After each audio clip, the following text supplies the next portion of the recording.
up, everybody? What up, everybody? Let's talk about it. It's April Dawn. What up, everybody? It's April Dawn. What up, everybody? It's April Dawn. Let's talk about it. What up, everybody? It's April Dawn. Let's talk about it. This is Live, Work, Pose. I love saying that. Season 3, Episode 3.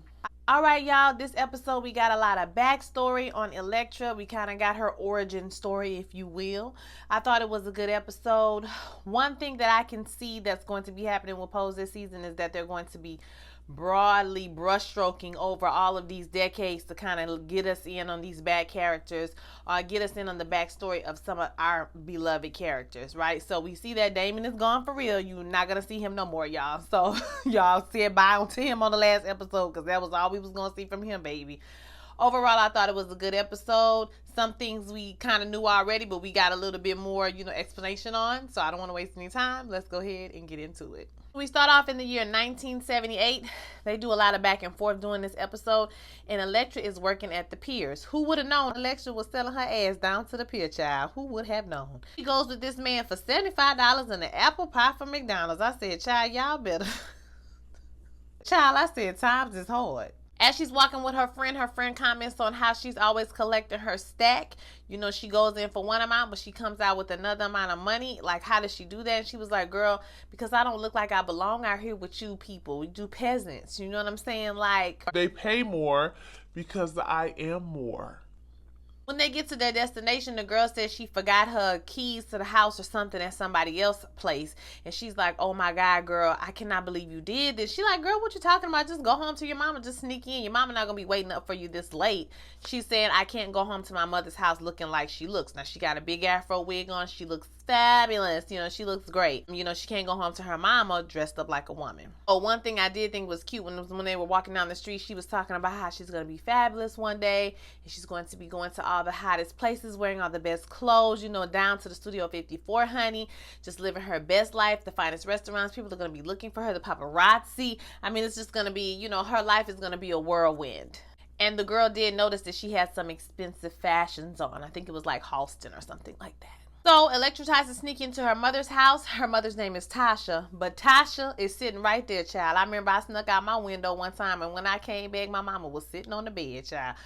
When I tell you the shock on her face, and she calls her name, which is Dwayne, and she looking at her like, girl, what the you got on? I don't want no cross-dressing homosexual in my home. I told you this. She says, I'm not a homosexual. I'm not a cross-dresser. And they get into it, and she's like, I am a woman. So they start to fight, and she goes upstairs to start packing her things to say, I'm out of here, basically. So she's putting her things in a trunk, and the mama said, well, you can go. You can get the hell out, but you need to leave that trunk because it's mine. It's up in my house. So she ends up throwing out Elektra, and she puts her out with just the clothes on her back. I think she had like a bag full of clothes or whatever. But when Elektra gets outside, baby, she puts her lipstick on, and she puts a scarf over her head and says, this is who I am. Okay, get into me. She sashays away into the night. Now we're in the present, and it's the 90s, 1994, if I'm not mistaken. And she's running a successful phone sex operating business, aptly titled Star 69, which I thought was super cute, right? How did this happen? We don't know. We don't know how this happened, but it's happening. And the police show up to her business and they arrest her. So she thinks it's about like foreign workers or something. And they're like, no, it's not that. We're going to arrest you or whatever. So they want to actually they asked her to go down to the station. So she gets to the station and they start to like question her. They telling her that Rudy Giuliani wants to clean up the smut in the city. So they want some high-end clients that she may have that, they can use as an example. And she's like, I'm not telling y'all nothing, okay? And then they was like, well, girl, we could just going to arrest you, girl. Okay, we're just gonna arrest you, girl. We're gonna put you in jail. And they did tell her that they will put her with the women if they put her in jail. And so she's like, well, maybe I should speak to my lawyer, okay? Before I start spilling all the tea, sis, let me call my lawyer right now. When she gets her phone call, she calls Blanca because after the police threatened her with a warrant to go through her things at her apartment, she realized that she had that trunk. If y'all don't remember the trunk, She had the trunk in the apartment, and she calls Blanca and tells her, listen, bitch, I need you to move that goddamn trunk, okay? Get somebody and get that shit out the house, because if the police come down there, baby, I'm going to jail. I'm not going to pass go. I'm not going to collect $200. I'm going straight to the jail house. Now, if you don't know, this story is based off of a true story about Dorian Corey, who was a famous drag performer, right? After she died, there was a body found in a trunk in her apartment that apparently had been there for 15 to 25 years, and the man's name was Robert Worley. His family hadn't heard from him since the 1960s. His family hasn't heard from him since the 1960s, and the police kind of speculated like maybe it was a self-defense thing where, you know, she shot him and you know, he died, and, you know, she didn't want him to be found, so she put him in the trunk.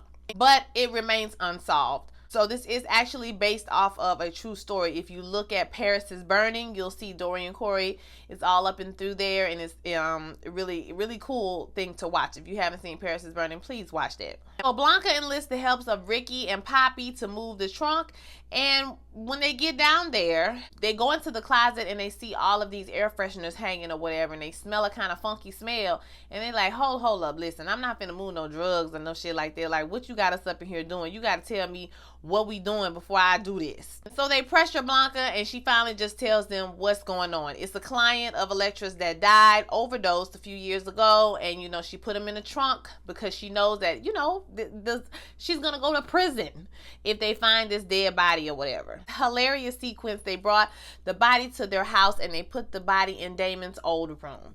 They put like some incense on the top of it because that thing is stinking, okay? And it was funny when they was moving it down the street, the police drove by, and they sat on it.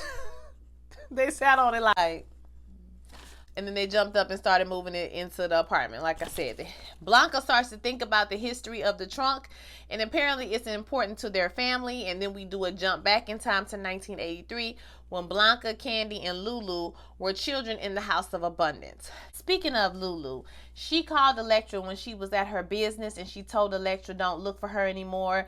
You know, don't come out looking for her. She's fine. So I guess we're to assume that Lulu is strung out on drugs, because remember, she was on that rock.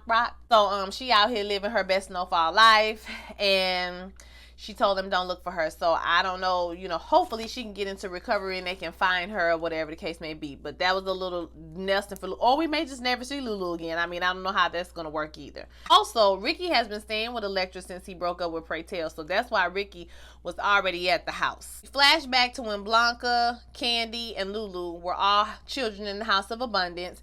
They're struggling to eat. They trying to figure out who going to go out there and sell their butt so they can, you know, get something to eat. And Blanca was like, girl, I wish I would be out here selling this good puss out here trying to get you hoes something to eat. Y'all got me misconstrued, okay? And Elektra is like, okay, I'm your mother and I'm going to provide for you guys. So she's going to go out there to the piers.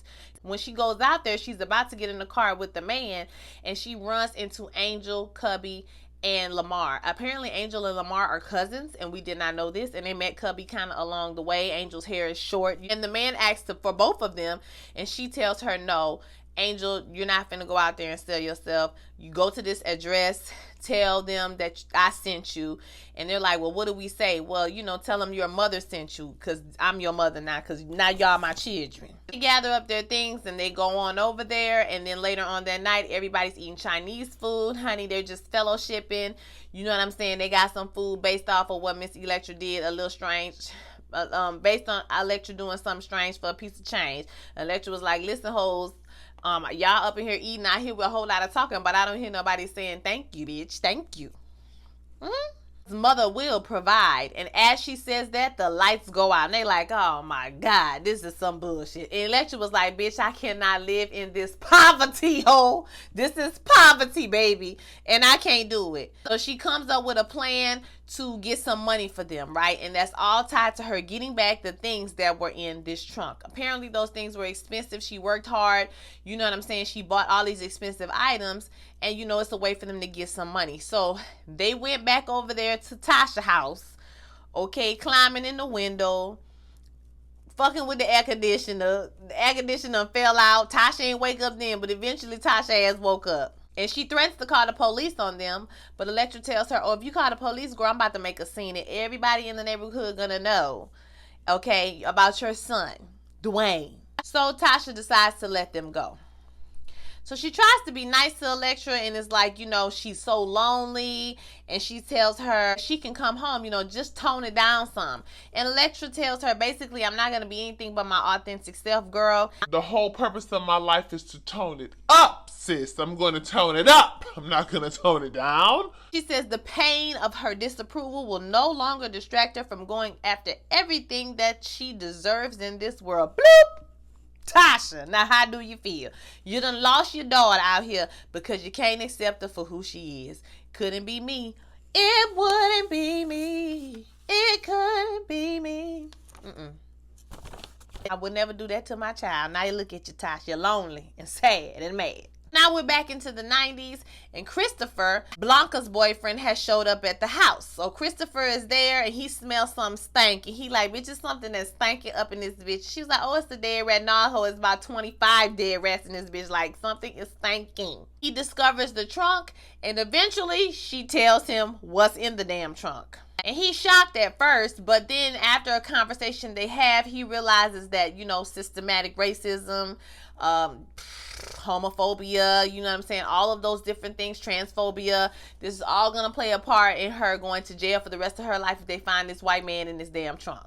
So Blanca bails Elektra out of jail, and at first Elektra is annoyed that she's told every damn body. You can't tell Blanca shit, okay? She done told everybody that it's a damn dead body in this trunk, and she's pissed off about it. But eventually they all take the trunk out to like a water sewage place, which is a good place to take a dead body because it already stank. Okay, so they throw the body out. I mean, the body fell out the trunk, baby. It was a hot ass mess. Okay, they threw the trunk away, the body away, and everything away. So now the trunk is gone. Flashback to 1983. Elektra takes her children to this apartment, and they like, oh, girl, this is nice, girl. What is this? Like, what is going on, baby? What's happening? And she like, girl, you live here now. This is your new house. And they was like, what?